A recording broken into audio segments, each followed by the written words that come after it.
Que diriez-vous si je vous disais que les gens vous maltraitent, vous manipulent et troublent votre tranquillité simplement parce que vous les laissez faire? Vous leur avez accordé l'entrée. Vous avez exprimé vos sentiments.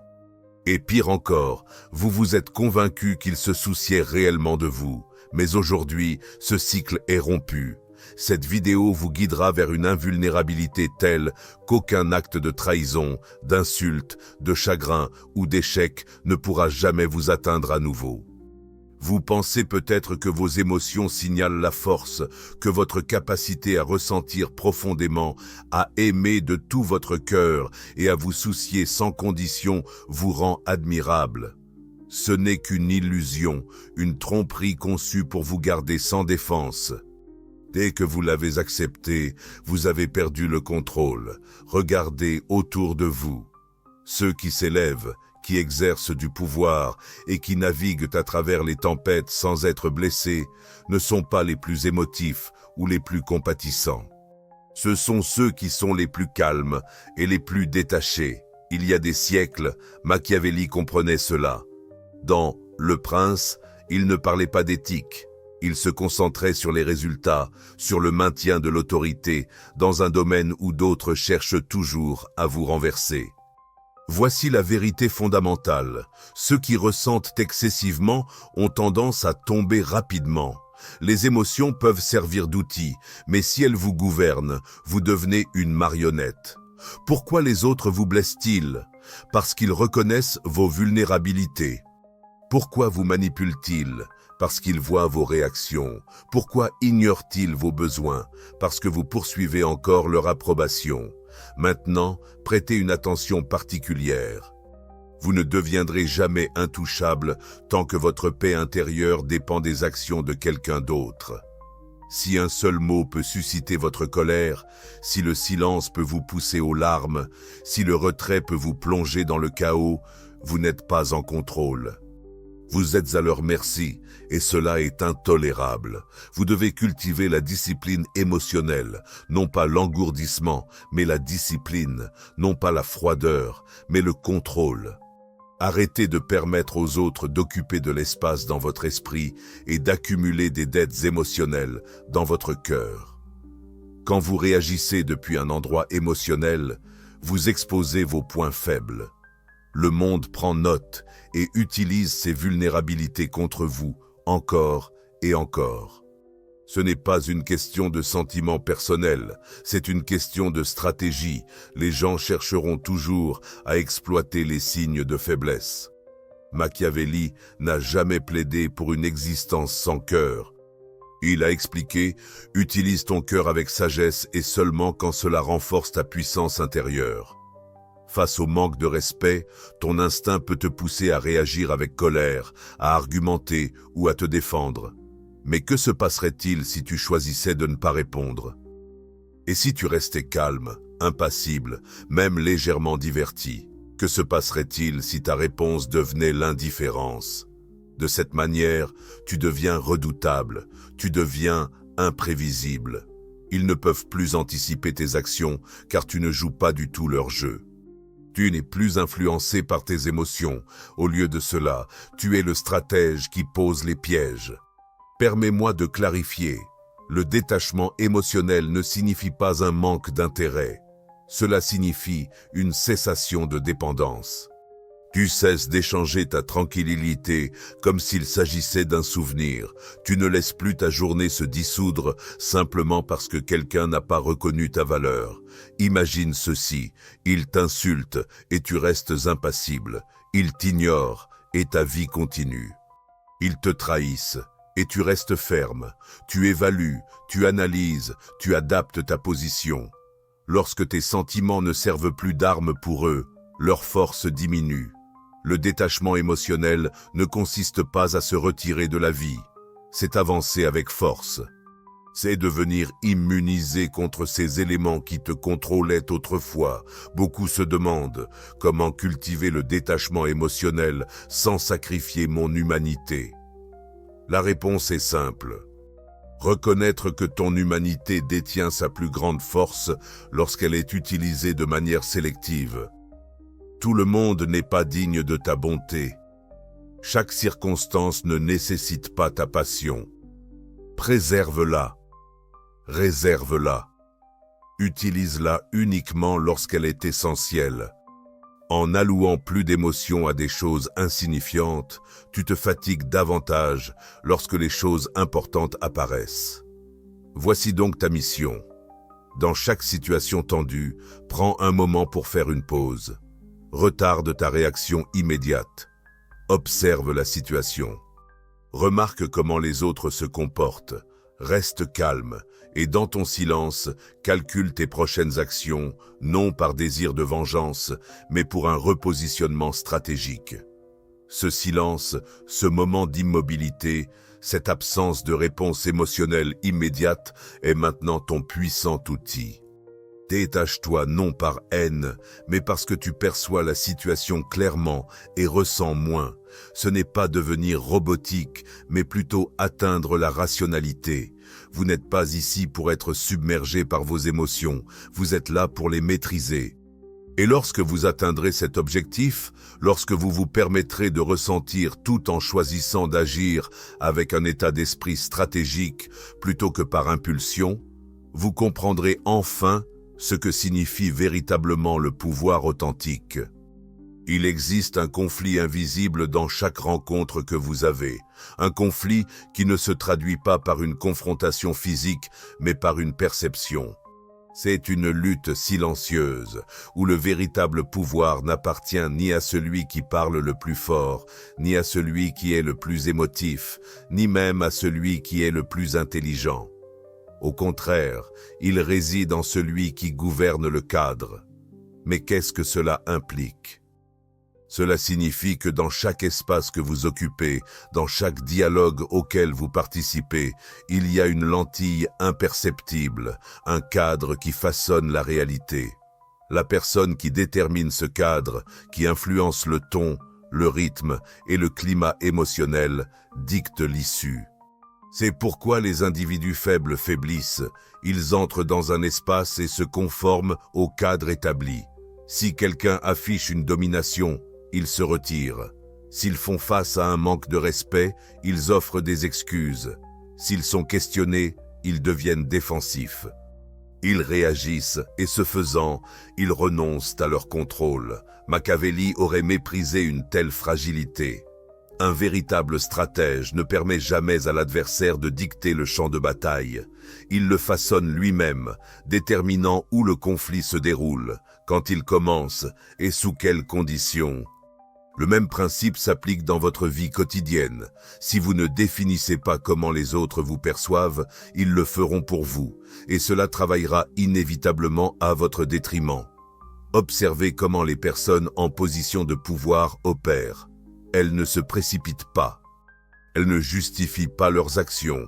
Elles communiquent à leur convenance, pas quand on s'y attend. Elles répondent aux questions par d'autres questions, provoquant un sentiment d'incertitude et un léger déséquilibre, juste assez pour maintenir une dominance psychologique. Voilà à quoi ressemble le contrôle du cadre. Lorsque vous entrez dans une négociation, si vous agissez comme si vous aviez de la chance d'y être, vous vous êtes déjà placé dans une position de défaite.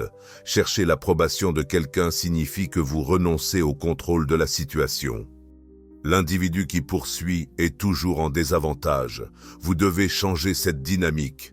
Approchez-vous avec la conviction ferme que vous avez votre place, non pas seulement parce que vous avez reçu une invitation, mais parce que vous êtes celui qui apporte de la valeur. Ce n'est pas de l'arrogance, c'est une tactique délibérée. Maîtriser le cadre commence avant même le début du dialogue. Cela se manifeste dans votre langage corporel, vos moments de silence, votre contact visuel, la façon dont vous prenez votre temps et la manière dont vous laissez les autres parler en premier, tout en étant conscient qu'ils révèlent leurs intentions pendant que vous restez impassible. Reconnaissez ceci. Les gens aspirent à une affirmation émotionnelle. Ils souhaitent être compris et appréciés. Ce désir les rend vulnérables à la manipulation. Pourtant, lorsque vous ne recherchez pas cette validation, lorsque vous restez ferme face à la pression et que vous ne vous justifiez pas simplement parce que quelqu'un a l'air sceptique, vous devenez imperméable. L'état d'esprit machiavélique sait que le véritable pouvoir réside souvent dans la retenue plutôt que dans des actions ostentatoires. Un loup ne aboie pas, il observe et attend, occupant l'espace simplement en affirmant son existence. Supposons que vous soyez remis en question et qu'on interroge votre autorité. La réaction typique est de discuter, de se défendre ou de montrer ses qualifications. C'est ainsi que la personne moyenne réagit. Elle se rabaisse au cadre de l'autre. Mais vous ne ferez pas cela. Vous maintenez le contrôle du cadre, vous gardez le silence un moment de plus, ajustez légèrement votre tête, peut-être offrez-vous même un sourire, puis répondez lentement et avec réflexion, sans aucun sentiment d'urgence. Ce bref silence est un pouvoir. Lorsque vous vous abstenez de vous presser dans vos explications, vous signalez que l'accusation ne vous fait même pas réagir. En ne réagissant pas à la provocation, vous démontrez que c'est vous, et non les circonstances extérieures, qui gouvernez votre état émotionnel. Vous devenez semblable à un lac tranquille. Les autres peuvent y jeter des pierres, mais la surface reste à peine perturbée. Ce calme, cette capacité à garder son sang-froid et cette détermination à ne pas se laisser emporter par le tumulte émotionnel les déstabilisent. Cela les perplexe. Cela les domine. Alors que la plupart des individus s'efforcent de gagner des arguments, le machiavélique sécurise la victoire en rejetant l'argument comme invalide dès le départ. Il triomphe en manipulant les circonstances à tel point que toute résistance semble soit insensée, soit inutile. Le cadrage ne concerne pas seulement les mots, il englobe également les implications sous-jacentes. Lorsque vous communiquez comme si vous attendiez le respect, beaucoup se conformeront souvent sans même réaliser la raison derrière cela. Si vous portez une conviction intérieure selon laquelle vous n'avez besoin de l'approbation de personne, vous vous protégez de leur désapprobation. Cela doit s'enraciner en vous.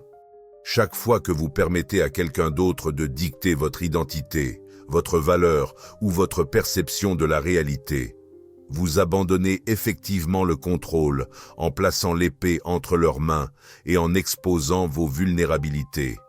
Gouvernez le cadre où vous serez gouverné. Gérez le récit où vous vous retrouverez piégé dans l'histoire de quelqu'un d'autre. Établissez l'atmosphère dans la pièce où vous serez englouti par son vacarme. Dans cette existence, le pouvoir n'est pas détenu par les plus vertueux, mais par ceux qui peuvent façonner la perspective à travers laquelle la vertu est même reconnue. L'instant où vous parlez, vous offrez au monde un aperçu de vos pensées. Plus vous vous exprimez, plus vos vulnérabilités deviennent apparentes. C'est pourquoi les véritables puissants, ceux qui ont une stratégie et restent intouchables, sont souvent des maîtres du silence. Ils ne se retiennent pas de parler par peur. Ils comprennent l'importance de rester énigmatiques. Rien n'est plus dérangeant qu'une personne qui se cache, dépourvue d'opinion, de justification désespérée ou de tout débordement émotionnel, simplement une présence tranquille et insaisissable. Une telle présence inspire la crainte parce que les gens ont peur de l'inconnu. Machiavel a indiqué qu'il est beaucoup plus sûr pour un dirigeant d'être craint que d'être aimé s'il ne peut pas obtenir les deux. Pourtant, le silence engendre les deux. L'homme qui instille la peur est silencieux. Celui qui suscite le respect est silencieux. L'homme qui reste un mystère est perpétuellement silencieux, car l'instant où vous cessez de vous justifier, d'expliquer vos actions ou de répondre à chaque légère offense, vous passez de simples pièces sur un échiquier à celui qui orchestre les mouvements. Faites attention à votre entourage. Les gens ont tendance à trop partager. Ils parlent simplement pour remplir le silence. Ils divulguent des détails que personne ne les a poussés à partager. Ils exposent leurs émotions, leurs aspirations et leurs vulnérabilités comme si tout le monde avait droit à leur vérité. Pourtant, Le monde n'est pas votre thérapeute, c'est un champ de bataille. Dans un conflit, la personne qui révèle sa position est la première à succomber. Vous pourriez croire que vous montrer ouvert vous rendra sympathique aux autres, que l'honnêteté et la transparence sont les voies vers la connexion. Peut-être que, dans un monde idéal, cela serait vrai. Cependant, Machiavel ne parlait pas d'une utopie, il s'intéressait à la réalité dans laquelle les individus exploitent l'information dès qu'elle est à leur disposition. Alors, que devez-vous faire? Inversez le jeu. Devenez une personne de peu de mots, celui qui écoute plus qu'il ne parle, celui qui observe, enregistre, se souvient, tout en restant silencieux. Vous devenez l'énigme de la pièce. Et une fois que vous atteignez cela, vous acquérez un pouvoir que la plupart ne saisiront jamais. Pourquoi cela? Parce que lorsque les autres ne connaissent pas vos pensées, ils commencent à projeter les leurs, ils formulent des hypothèses et essaient de combler les vides. Et chaque fois qu'ils le font, ils révèlent plus sur eux-mêmes que sur vous. Le silence repositionne la dynamique. Il oblige les autres à se retrouver dans un état de vulnérabilité. En essayant de vous comprendre, ils dévoilent leurs propres intentions, pensées, insécurités et aspirations. Pendant que vous ne faites que renvoyer l'image, ne montrant rien, absorbant tout. Le silence stratégique n'est pas synonyme de passivité. Il ne s'agit pas d'être silencieux ou détaché. C'est une question de contrôle intentionnel. Vous choisissez quand parler, comment transmettre votre message, et uniquement pour transférer le pouvoir dans votre direction. Chaque mot a de l'importance. Chaque moment de silence véhicule un but. Il y a une raison pour laquelle ceux qui parlent le moins sont souvent perçus comme plus intelligents, plus menaçants ou plus attirants. Parce que le silence engendre des spéculations, et les spéculations exercent souvent plus d'influence que la réalité. Un homme qui garde ses pensées pour lui devient une toile vierge sur laquelle les autres projettent leurs peurs, ambitions et fantasmes. Il se transforme en ce qu'il imagine être. Cette projection lui confère un niveau de pouvoir qui transcende la simple réalité. Machiavel aurait qualifié cela de maîtrise de gouverner sans couronne. Car même en l'absence de pouvoir formel, un individu silencieux captive l'attention de la pièce. Les gens écoutent attentivement lorsqu'il parle, non pas à cause d'une voix forte, mais par anticipation de l'entendre. Il y a un aspect supplémentaire à considérer, l'imprévisibilité. Lorsque les autres ne peuvent pas vous déchiffrer, ils ne peuvent pas se préparer à vos actions. S'ils ne peuvent pas anticiper votre prochain pas, ils ne peuvent pas le contrecarrer. Être prévisible est une vulnérabilité. En revanche, le silence incarne l'imprévisibilité sous sa forme la plus authentique. Même lors des confrontations, le silence triomphe. L'individu qui reste serein, qui s'abstient de réagir émotionnellement et qui observe l'autre personne sombrer tout en demeurant simplement spectateur, finit par triompher. Car la colère, les plaintes et la défensive sont des armes offertes unilatéralement à votre adversaire lorsque vous perdez votre calme. Mais lorsque vous retenez vos mots, lorsque vous refusez d'alimenter le conflit émotionnellement, les flammes du conflit s'éteignent, l'agression s'apaise et votre silence transmet le message le plus puissant de la pièce. Pensez aux figures les plus influentes de l'histoire. Ont-elles élevé la voix? Ont-elles constamment cherché à s'affirmer? Non, elles ont pris du recul. Elles ont élaboré des stratégies. Elles ont permis aux autres de se parler pour prendre conscience de leur vulnérabilité. C'est l'essence que vous devez adopter, le stratège silencieux en coulisses. Non pas par peur de s'exprimer, mais parce que vos mots ont du poids et votre silence est devenu plus influent que leur tumulte. Une fois que vous comprenez qu'en révélant moins, vous gagnez plus de contrôle, vous cessez la quête de clarté. Vous vous transformez en ombre que tout le monde cherche à comprendre, mais qui reste inaccessible. Chaque fois que quelqu'un vous a manqué de respect, vous a trahi, a ignoré votre valeur ou s'est éloigné au moment où vous en aviez le plus besoin, que faisiez-vous? Vous trébuchiez, vous suppliez, vous vous effondriez et vous les laissiez envahir les aspects les plus vulnérables de votre être parce que vous manquiez d'un bastion intérieur. Cela change maintenant. Machiavelli, dans Le Prince, mettait en garde contre les menaces externes. Pourtant, l'auditeur perspicace réalise que son message fait allusion à quelque chose de profondément personnel. Le véritable adversaire n'est pas là-bas, il réside en vous. C'est la partie de vous qui permet aux autres de perturber votre calme intérieur. L'esprit qui ouvre ses portes à chaque critique, chaque insulte, chaque tromperie séduisante. Si votre objectif est d'être invulnérable, alors cessez de simplement réparer vos circonstances externes et commencez à construire la forteresse intérieure, brique par brique. Voici la réalité. Chaque fois que vous cherchez validation, réconfort ou sécurité auprès des autres, vous leur accordez du pouvoir. Vous devenez vulnérable. Vous abandonnez le contrôle sur votre tranquillité.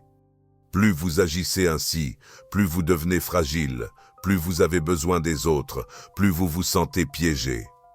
Il n'est pas nécessaire que les autres vous conquièrent si vous avez déjà capitulé. Vous continuez d'attendre de la bienveillance de la part du monde, que l'amour soit sûr, que les gens valident votre valeur. Pourtant, rien de tout cela ne viendra, pas de manière fiable, pas de manière cohérente. Et même quand cela se manifeste, c'est éphémère, chargé de conditions, d'attentes et de coûts cachés. Alors, quel est le remède? Cessez d'attendre, lâchez prise sur le besoin de cela, bâtissez la forteresse intérieure. Établissez un état d'esprit où votre valeur est définie uniquement par vous. Un royaume où votre sérénité est auto-créée, pas empruntée, où personne ne peut vous manipuler par le silence ou l'attention, les éloges ou les critiques. Parce que vous ne serez plus affamé de cela. Vous cultivez votre esprit tout comme un général prépare ses troupes, avec discipline, clarté et intention. Vous confrontez chaque défaut, chaque peur, chaque cicatrice émotionnelle, non pas pour les pleurer, mais pour les fortifier, transformant vos cicatrices en force. Imaginez une personne comme cela, imperméable aux flatteries, indifférente au rejet, une personne qui endure la trahison non pas en victime, mais comme une force souveraine recalibrant sa stratégie, coupant des liens et avançant sans bagages émotionnels. Cela, mon ami, c'est le pouvoir. C'est un individu qui n'est pas facilement influençable.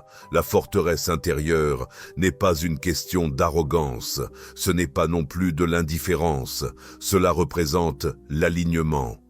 Il s'agit de clarté sur vos croyances, ce que vous allez accepter, ce que vous choisissez de laisser derrière vous et d'être résolu quand il est temps de défendre ces normes.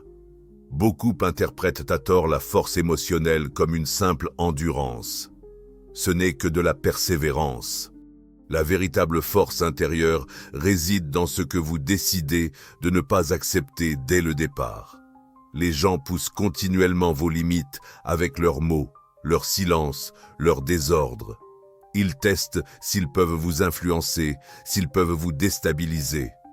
Si vous les laissez faire même une fois, ils vous ont identifié, ils apprennent précisément où viser la prochaine fois. Cependant, quand vous êtes ancré dans vos principes personnels, lorsque vos pensées, votre identité et vos valeurs ont été renforcées par la solitude, la contemplation et l'autodiscipline, il n'y a pas de prochaine fois. Vous restez ferme. Et cette fermeté n'implique pas un manque de ressenti de la douleur. Plutôt, cela signifie que la douleur ne dicte plus vos actions.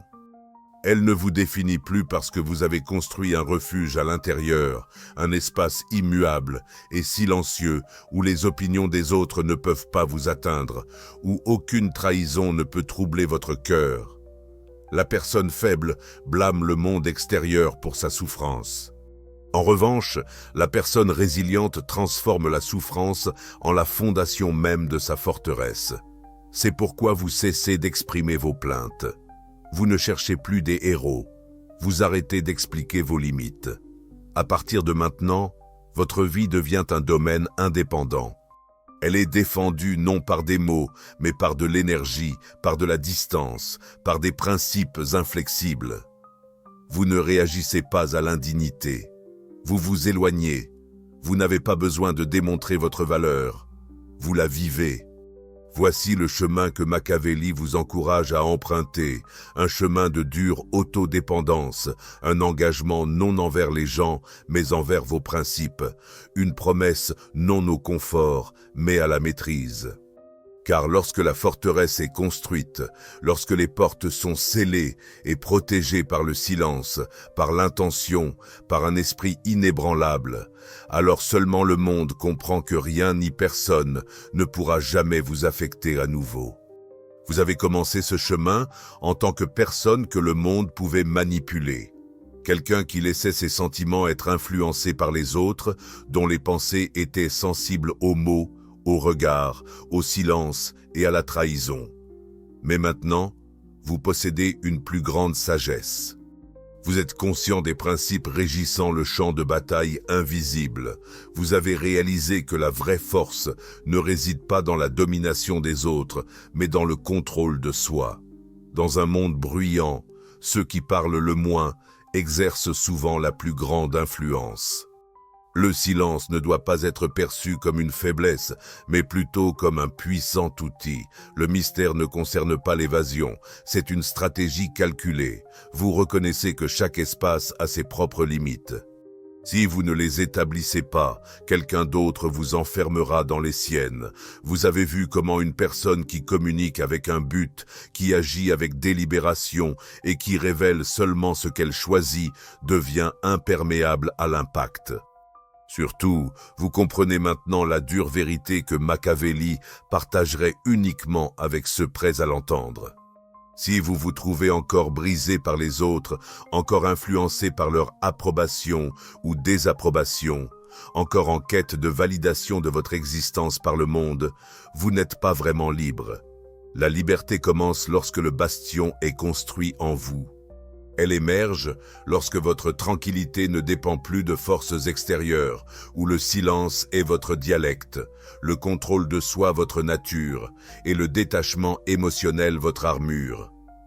À partir de ce moment, vous n'êtes pas ici pour être apprécié. Vous n'êtes pas ici pour être compris. Vous êtes ici pour affirmer votre propre autorité et à travers cette affirmation, vous façonnez votre destin. Laissez-les observer. Laissez-les être curieux, qu'ils essaient et échouent à vous influencer. Car maintenant, vous êtes la tempête derrière la tranquillité, la force derrière le masque, le bastion que personne ne peut franchir à moins d'y être autorisé. Et c'est ainsi que rien ni personne ne vous affectera jamais à nouveau.